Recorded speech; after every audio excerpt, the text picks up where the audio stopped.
Hello and welcome. You're watching My 11th Circle presents Cricbuzz Live. It was Kolkata who won the toss and decided to bat first. And obviously they were very excited about batting first because everybody batted and everybody got out. The first team this edition to be all out batting first. How many did they get?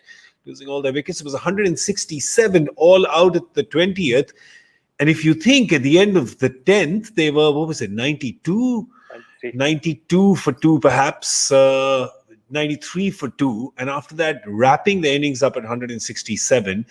I don't think they're going to be a very happy bunch with that. And it's going to be one very unhappy person here in Joy Bhattacharjya. So we're not going to let him speak. We will let Simon Doull speak first so that Joy can collect himself, calm himself, and can wade through the tears that are around his shoes right now, Simon. Yeah, it's been tough, isn't it? Tough finish. Getting off to a great start. Obviously, losing Shubman Gill early wasn't ideal. Tripathi just held the innings together, batted beautifully. We've been calling for him to go to the top. They gave him an opportunity. He was brilliant, I thought, tonight. Deserved to maybe get a triple figures, but just nobody could hang around with. I just looking through the scores: 11 from 12, 9 from 10. Sunil Narayan was sort of 17 from 9, which was the second best innings along with Pat Cummins. He just lost partners. He lost mates all the time. Yeah, Joy, you all right? You okay? Of course he's okay. KKR may not have got those many runs, but he has won, and that's all he cares about. And you think he's wearing purple all the time, right? He is our My 11th Circle Badge of Honor winner. He's our expert of the day because his guess, what was your guess? 172, was it? 171. You were 171 was your guess, so that's it. You come the closest. And the thing is, I had guessed 188. I showed more faith in his Kolkata than he did. And I would have won if the middle order for Kolkata had not been decided by a draw of lots, because that's what it seems like, Joy. I think they're eating a lot of pizzas in KKR now because they went down like dominoes today.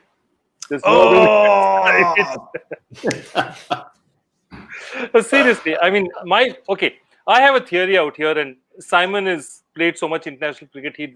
My point is that when you have a team, there's this theories in T20 cricket that, you open and then you have a flexible set of power hitters. You put one guy in, one guy's good against spin, and that's how an ideal T20 side is played. Now, my belief is that batsmen who come in from international cricket, other parts of cricket, first-class cricket, they're not used to this. They're not set in their ways. So if you keep shuffling your pack of middle order around, you're not going to get it. Batsmen, I know the ideal situation is that they should all bat everywhere. It doesn't work, does it, Simon? It doesn't, and that graphic just tells you how much they've moved around. Now, you might say, okay, it's only between numbers 3 and number 7, and there's been specific games where they've tried to do it. Owen Morgan's 5 and 6. We've talked about it consistently. That is too low for Owen Morgan. For a player of that quality, it's too low. He needs some sort of balance, some sort of assurity around where he plays, I think. And I think Andre Russell deserves some sort of assurity around where he plays. And I said it earlier, if they're 1 down at the 16th or 17th over and you want to change a couple of things up because you're looking like scoring 240, 230, 220, that's fine. I'll go with that. But in this sort of game, they're losing wickets relatively regularly from what? We're talking wickets falling at 10th over on. 10th over on. So from the 10th over onwards. And Simon, you were not with us in the comm box, and that's what we were discussing at the time. Like, if you are 93 for 2 at the halfway stage, then not sending Morgan. We keep harping about it. And yesterday, Narayan got more runs than Morgan, but we don't discuss result here. We discuss thought process, right? Your thoughts on that thought process?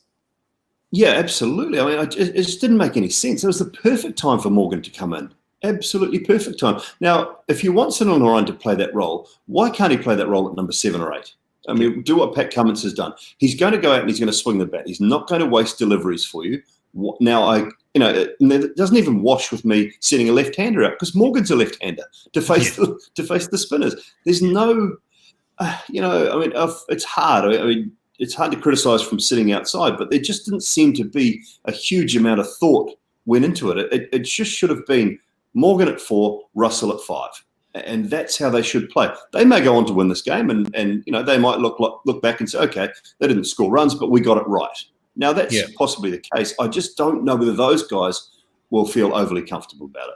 Yeah, fair point. And I mean, we are talking about that because we saw something that, was just, we were not understanding at that point in time. And I'm sure all teams have their own thought process. And it just seems like that's what he's sitting on the outside. It just seems like if you get one of your best players who's in form, just more deliveries, that just sort of makes sense for you to hoist to a bigger score. And just not just because the fact that I lost the badge of honor and expert of the day tag with my guess, but just feels like they've left about 15 runs on the table with all of this. Again, they could go on to win this game unless Chennai batsmen have their say, because they are there to play as well. Openers in great form. But let's talk about the Chennai bowlers first and how they pulled it back. Because, Joy, we spoke about it at the halfway mark. At 93 for 2, they were looking good for a 185, 180 plus for sure, right? So that's what, but they'll be happy how they pulled it back. No, absolutely. And it's interesting that the two outstanding bowlers today are guys who were not part of Chennai's first 11 plans to start the tournament. Yes. I mean, Karan Sharma bowled outstandingly today, held it back, and every time Morgan tried to bring in the charge, he shortened his length, he kept it as his body. He didn't allow them to get away. And Shardul Thakur, gave away a bit in his fourth over. But if you look at those first 3 overs, he was brilliant. He caught the wickets. And it's interesting, the kind of lengths he's bowled today. The other interesting thing is Shardul Thakur is giving them end-over bowling, which Deepak Chahar is not really good at. So, it gives them more options in deep. Shardul and Karan Sharma were outstanding today, if you look at it. And how often do you see a situation where Ravindra Jadeja doesn't get a ball in that lineup? Yeah, I don't think we've seen it since 2018. I don't think we've seen it in 30 games now that you haven't bowled Jadeja. But, I mean, Simon, he's contributed with that gun catch. We just keep seeing them, don't we? I mean, that was brilliant. He had to transfer it to his left hand so they'd give it the little flick up to Faf. Just sheer brilliance. The ability to take that catch in the first place, that cannot be underestimated, because it was a brilliant running, diving catch. And then just the wherewithal, the presence of mind to know he was sliding possibly just a little bit too close to the Toblerones, and just to flick it up was just superb. Yeah, so, and your standout bowlers today from the effort? I thought Sam Curran was also very good. So both Currans were great. Both Currans, Sam and Sharma. Yeah, both Currans. I'm going to use yours there. And I was impressed with Shardul Thakur. Pace up front. Look, at some stage you will have an expensive over. And he had that in his last over, unfortunately, the 6 and the 4.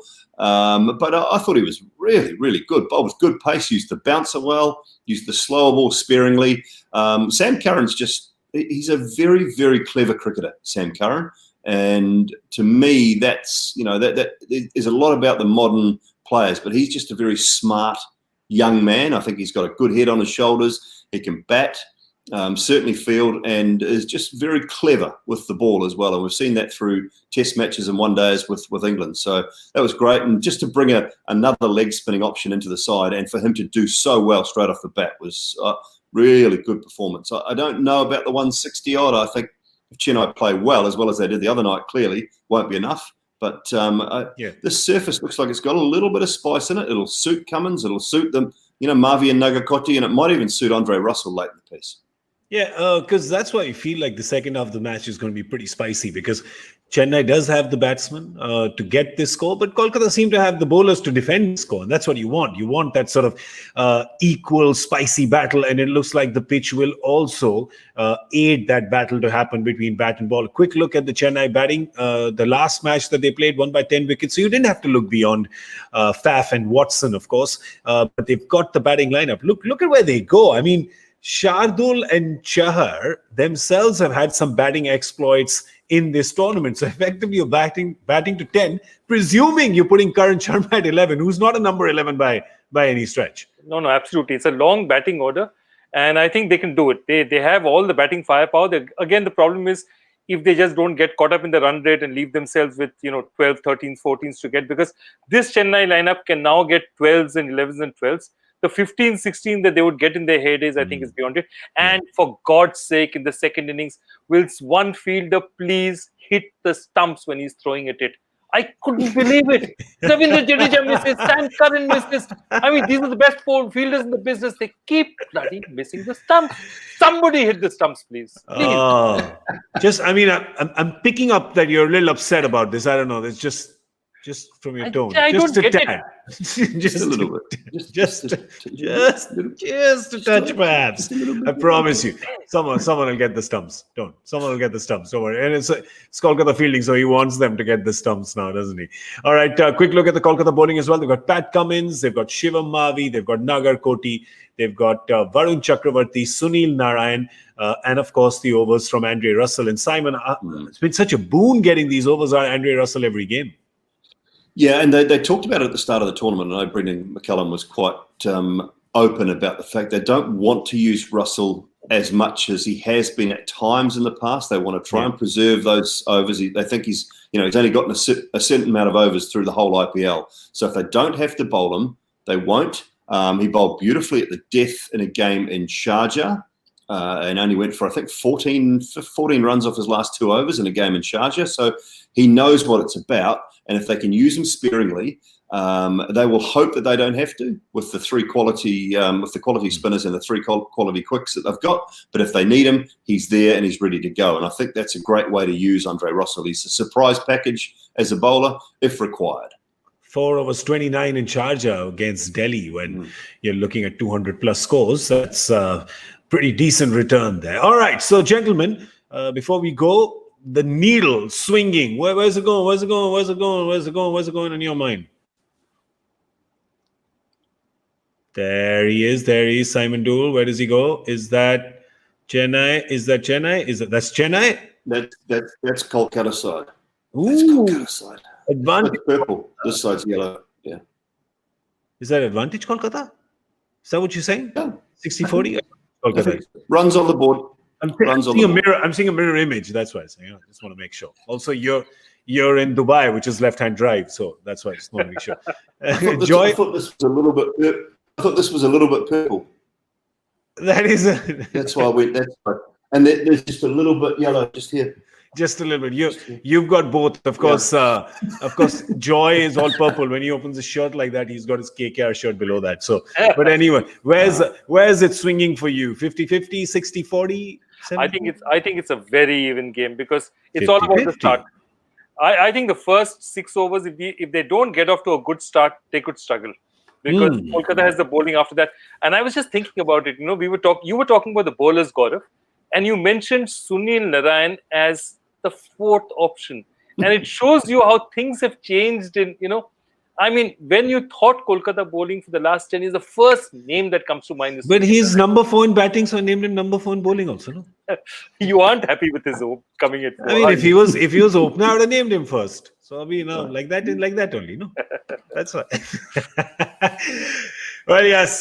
So will we see a Sunil Narayan show today? That could happen as well. We haven't really seen that Sunil Narayan magic with the ball. So will we see that? Or will we see yet another batting masterclass from Messrs. Watson and Duplessis? One of many, many things can happen. But whatever happens or whatever doesn't happen, we'll be here to discuss all of it at the end of the game. And we, of course, will do a little pit stop at the end of the 10th over with Cricbuzz Combox. I'd like to thank Joy Bhattacharjya and Simon Doull for joining me. I'm Gaurav Kapur. You were watching My 11th Circle presents Cricbuzz Live.